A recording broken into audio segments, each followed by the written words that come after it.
본래적 인간, 비본래적 인간. 플라톤이 이데아의 세계와 독사의 세계를 구분했듯이 철학의 역사와 더불어 본래성과 비본래성의 구별은 항상 있었다. 그런데 실존 철학에서 본래성과 비본래성을 나누는 중거점은 과거의 어느 것과도 다르다. 그것은 곧 실존 철학이 발생하게 된 시대적, 역사적, 사회적, 문화적 상황과 관련이 있다. 이제 인간은 이론적 형식적으로 주체이며 자유롭고 평등한 것으로 만족하지 않고 실제로 그렇게 되기를 주장하기에 이르렀고 그것을 위한 사회적 제반 여건도 성숙했다. 이렇게 자기의식이 성숙한 결과가 실존이라는 개념 속에 농축되어 들어온 것이다. 실존은 한마디로 인간이 있음이 단지 사실적인 눈앞에 있음이 아니라 과제로 부과되어 있음이기에 그 존재적 독특함은 곧 존재해야 함이며 그것도 각자 자신의 존재를 떠맡아 각기 나름대로 자신의 존재를 존재해야 합니다. 그래서 오로지 인간에게만 그 있음이 완성된 존재로 주어지지 않았으며 인간은 존재하면서 바로 자신의 존재가 문제가 되고 있는 존재자인 것이다. 인간에게는 지금 그가 무엇으로 존재하고 있는가가 중요한 것이 아니라 그가 무엇으로 존재하기를 결단 내리고 있는가 하는 그의 존재 가능이 결정적이다. 인간은 그가 결단 내린 그 존재 가능에 따라서 지금의 자신의 존재를 존재하고 있는 것이기 때문이다. 그러므로 실존에서 중요한 것은 자신의 사실적 존재를 자신의 존재로 떠맡아 자신의 죽음으로 앞서 달려가 보아 자신의 존재 가능성 아래에서 하나의 가능성을 택해서 결정을 내려 자기가 되기로 마음먹은 그 존재 가능을 지금 여기서 실현해 나가며 존재해 나가는 것이다. 이것이 실존의 본래적인 모습이다. 그런데 인간은 대개 결단을 내리지 않고 남이 자신에게 전해주고 있는 존재 가능을 인수받아 거기에 맞춰 살아나간다. 이렇게 자기 자신으로 존재하는 것을 결정하지 않고 보이지 않는 그들이 지정해주는 존재 가능을 아무 저항 없이 당연하게 받아들이고 사는 존재 양태를 비본래적 양태라고 말한다. 인간은 대개 이러한 그들의 세계 속에서 안온함과 포근함을 느끼며 그들의 삶과 논리와 문법에 따라가며 살 때 정상적이라고 생각하게 된다. 인간의 실존은 이렇듯 그들의 세계와 나의 실존적 세계 사이의 긴장 속에 존재함을 말한다. 사회 세계를 떠난 실존 세계가 있을 수 없고 실존 세계를 인정하지 않는 사회 세계가 있을 수 없음을 보고 있는 것이다. 현대 인간의 과제는 이러한 긴장을 어떻게 잘 풀어나가는가 하는 데 있다. 중요한 주제죠. 본래적 인간, 비본래적 인간 이런 개념. 조금 경험담으로 우리가 각자 보죠. 내가 내 삶을 지금의 내 삶을 결정했던 어떤 나의 과거, 내가 실존적인 결정을 한 것들을 생각해보는 시간을 잠깐 가져보죠. 제가 조금 나눠보면 제가 법률 공부를 하게 된 것은 내가 법률 공부를 하겠다고 생각한 게 아니라 내가 국민학교를 졸업하고 중학교 입학하는 서류에 그 담임선생님의 국민학교 졸업반 담임선생님의 도움이 필요해서 그분께 그 서류를 좀 도와달라고 가지고 갔었는데 거기에 입학 서류에다가 앞으로의 희망 대학 뭐 이런 거가 써 있는 난이 그 당시에는 있었던 것 같아요. 근데 거기에다가 내 국민학교 선생님이 서울법대라고 써버리셨어요. 그래서 내가 결정한 게 아니고 내 삶의 방향을 이분이 이미 결정해버렸다는 생각이 지금은 왔어요. 들어요. 그러니까 제가 중고등학교 다니면서는 그때는 나는 농부의 아들로 태어났으니까 내가 농사꾼이 되는 게 좋겠다는 생각도 했어. 그 당시에는 어디 있는지도 모르는 수원 농고가 아주 좋은 농업고등학교라고 누가 그래서 난 수원 농고를 갈까. 근데 또 고등학교 갈 때쯤이 되니까 우리 담임 선생님이 너 딴 학교 가면 안 돼. 중학교와 같이 있는 고등학교에 진학해야 된다고 야단 맞고 또 그 고등학교를 갔어요. 그래서 나중에는 어느 학과를 선택할 것인가 하는데 그 당시에 사회가 뭐 공부를 조금 하면 의대를 가거나 법대를 가는 거가 당연한 것으로 돼 있어서 그 추세에 따라서 나도 결정을 했던 것 같고, 그래서 대학을 가서 법대 공부를 했는데, 어쩌면 그 당시도 법률 공부하는 것보다는 무슨 철학서적을 읽는 게 훨씬 나한테 재미있었는데, 그걸 억지로 공부를 하려고 하니까 그게 공부가 잘 안 됐었던 것 같아요, 말하자면. 어쨌든 애는 많이 썼어요.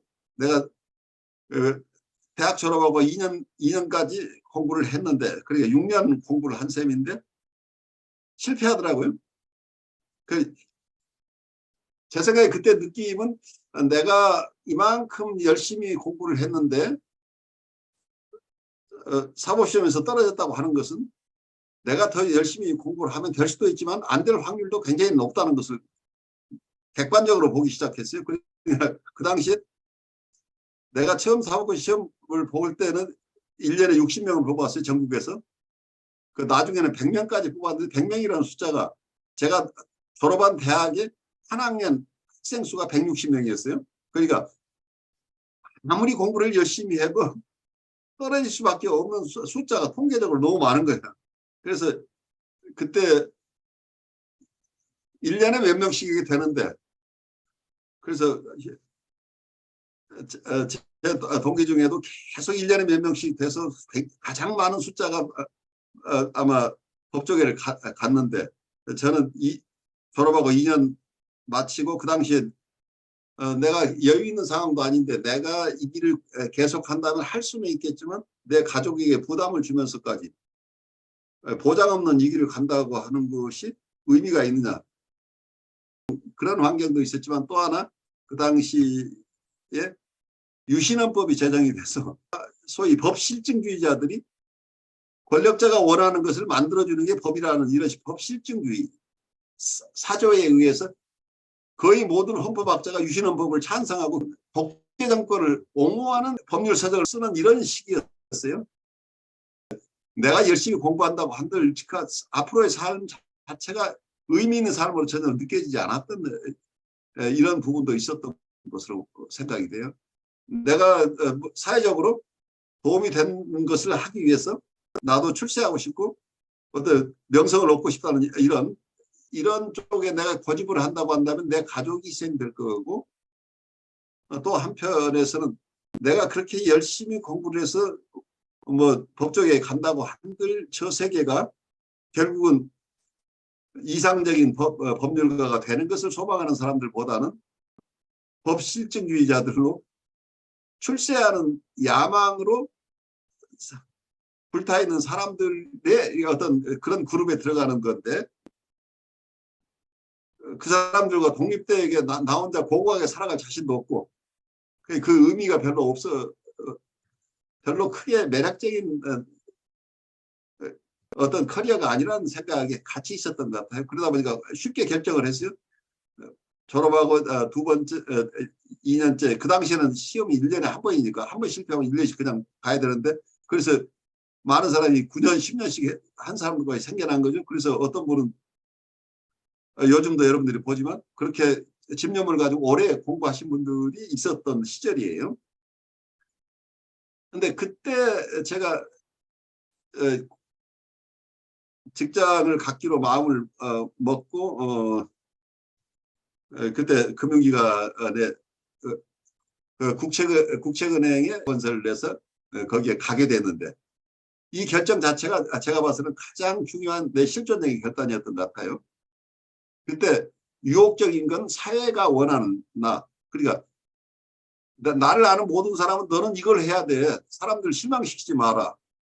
너는 그걸 할 수 있는 사람인데 왜 엉뚱하게 직장을 갔느냐. 이제 이런 사회의 압력이 있는 중에도 그쪽으로 갈 길은 내가 아닌 것으로 판단해 하고, 미련을 다 버리지 못했지만 끊임없이 남아있는 미련이 있지만 그래도 어느 선에서 결정을 하고 내 삶을 새롭게 출발했던 것이, 너무 늦지 않게 출발했던 게 그 이후로도 많은 선택을 해왔어요.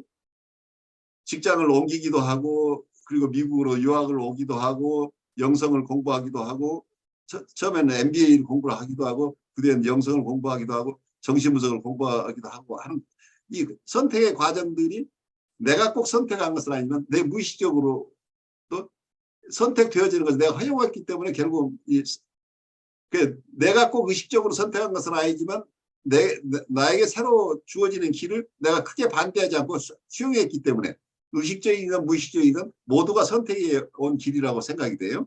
그래서 오늘 여기에서 여러분들과 정신분석과 실존 철학, 영성 이런 얘기를 할 수 있는 사람이 된 것은 나의 많은 실존적인 결단의 결과가 이런 여러분과의 만남에까지 이어졌다 하는 생각이 들어요. 그래서 내가 사회가 요구했던 사회가 보통 그렇게 살아야 된다고 하는 삶을 살지 않고 살아왔다고 하는 거가 내 삶에 그 당시로는 참 실패한 것 같은 그런 실망도 꽤 컸지만 오랜 시일이 지나고 나니까 내가 그때 어쩔 수 없는 것 같았지만 그래도 내가 선택했기 때문에 이 길을 왔다. 그래서 실존적인 결단의 결과다는 이런 생각을 하게 돼요.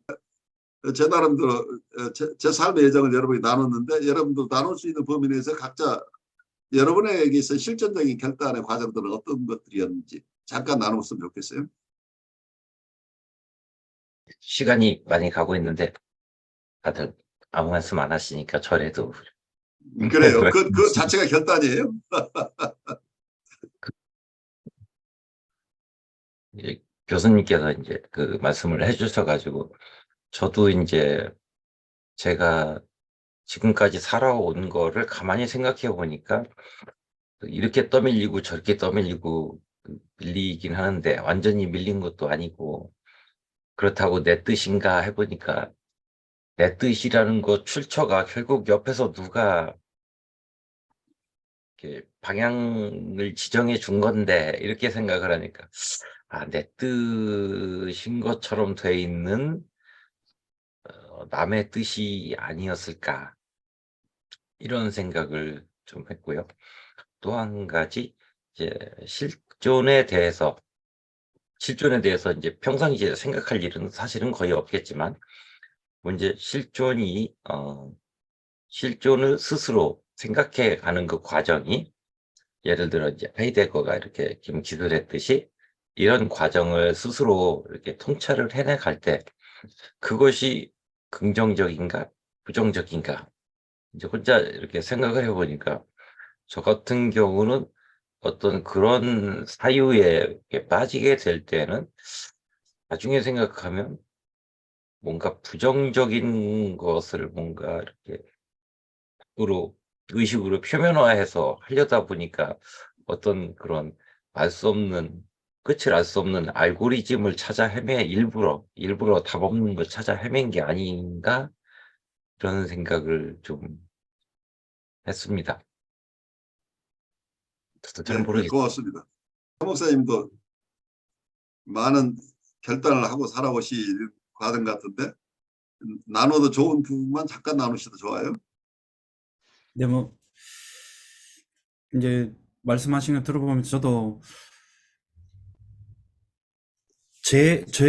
저 자의에 의해서 결정을 내린 어떤 인생적인 지금 살아왔을 때 돌아봤을 때 어떤 그 몇 가지 요소들도 있지만 또 어떻게 보면 관념이나 통념에 의해서 만들어진 그것에 의해서 제가 등 떠밀려서 선택하고 그게 맞다. 그게 또 저의 개인의 의지에 의한 어떤 선택이다. 때로는 한편으로 돌아보면 그게 콜링이다라고 생각하고 왔지 않을까라는 그런 좀 제 자신에 대한 좀 의구심이 좀 많이 들 것 같습니다. 또 그래서 뒤늦게 또 어떻게 보면 그것 때문에 뒤늦게 뭐 사춘기를 겪는다는 그런 의미로 표현해야 되나요?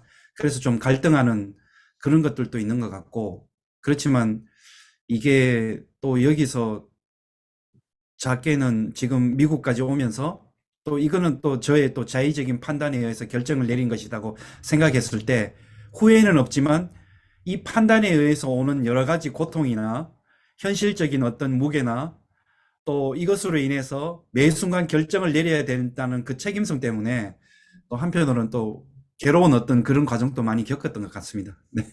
정 목사님이 잘 나누시지만 에릭 프롬이 얘기하는 escape from freedom이라고 하는 거죠. 우리는 우리에게 주어진 자유를 행사하고 싶어 하지 않는단 말이에요.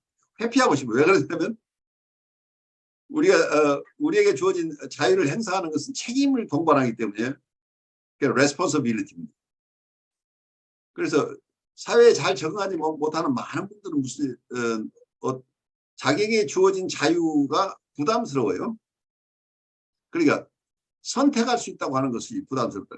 선택을 자기가 자유의지를 사용해서 프리윌을 사용해서 자기가 선택했다고 한다면 그 결과도 책임을 져야 되기 때문에 결과를 책임지는 것에 대한 두려움 때문에 선택을 회피하고 싶어 한다. 이 심리 기제가 굉장히 큰 어려움을 가져오는 거죠.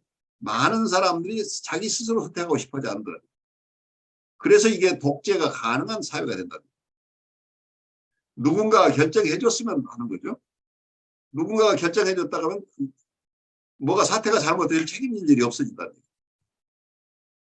그래서 무책임한 삶을 우리는 사실은 추구하는 많은 경우가 나오는 거죠.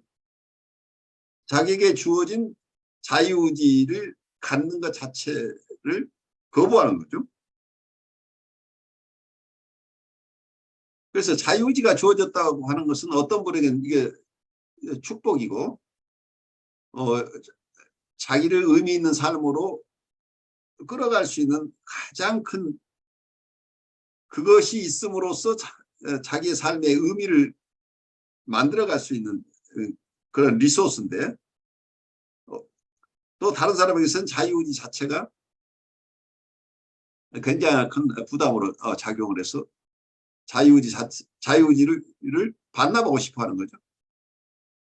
그래서 군중심리나 집단 의식 속에서 많은 경우에 우리는 자유를 원한다고 하면서 사실은 자유를 포기하는 이런 많은 분들이 있는 거죠.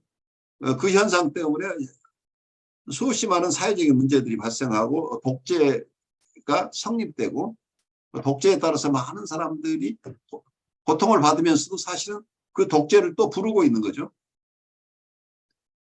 그런 현상이 어쩌면은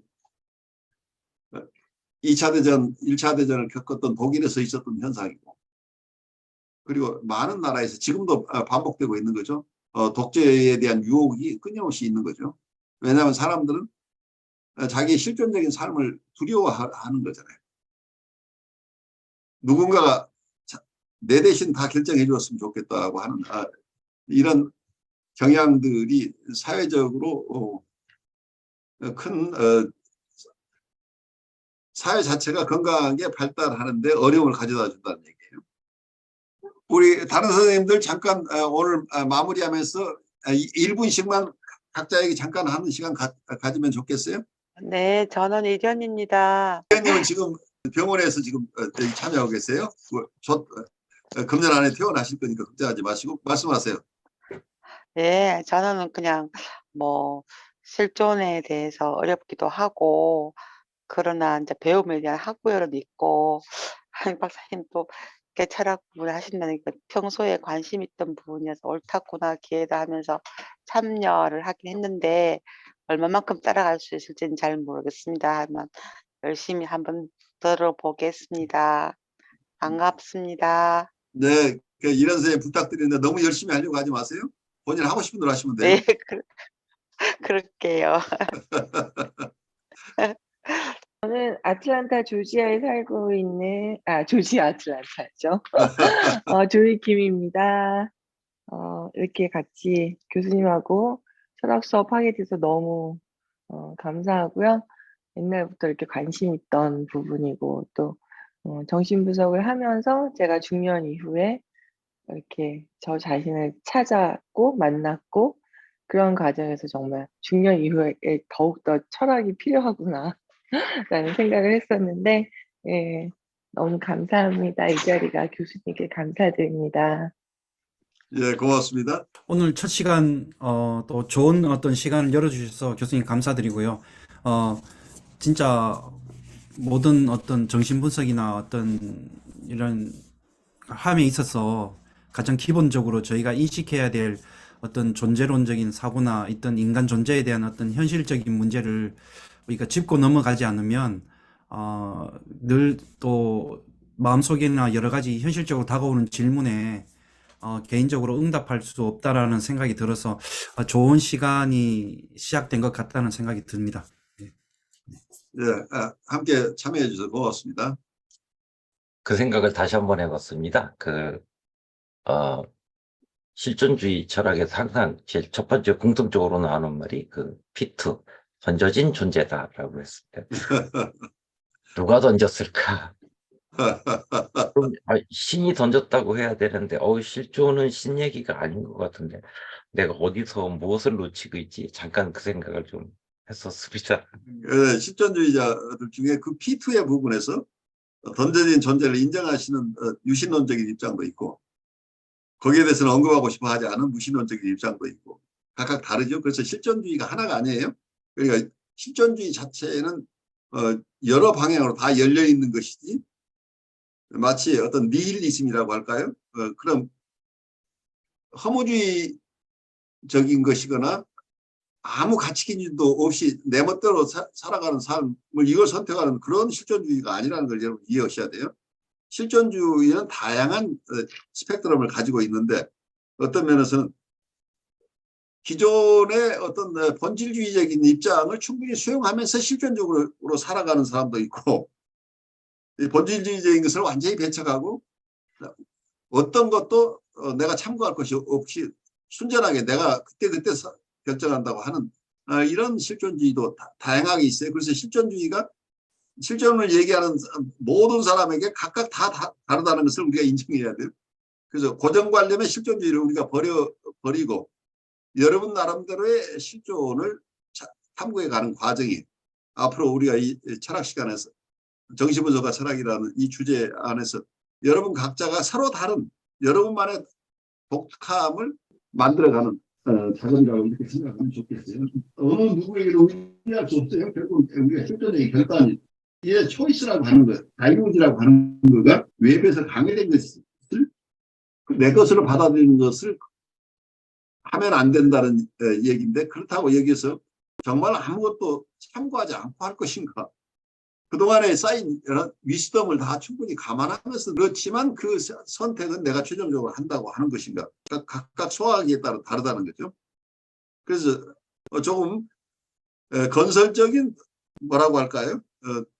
충분하게 이 삶을 의미 있는 삶으로 내가 살아가는데 큰 도움이 되는 실존적인 자세를 우리가 얼마든지 견지할 수 있을 것이다 하는 희망을 가져봐요. 그래서 내가 가진 것을 모두 버리는 이런 실존주의는 저는 별로 바람직하지 않다고 봐요.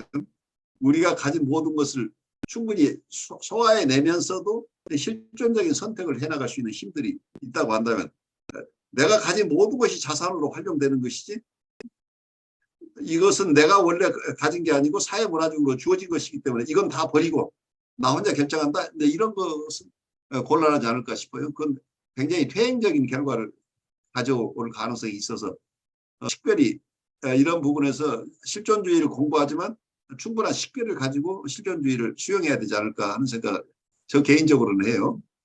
오래간만에 먼저 오늘 이번에 졸업하신데 제가 참석을 못해갖고 졸업하신 분 축하드리고요.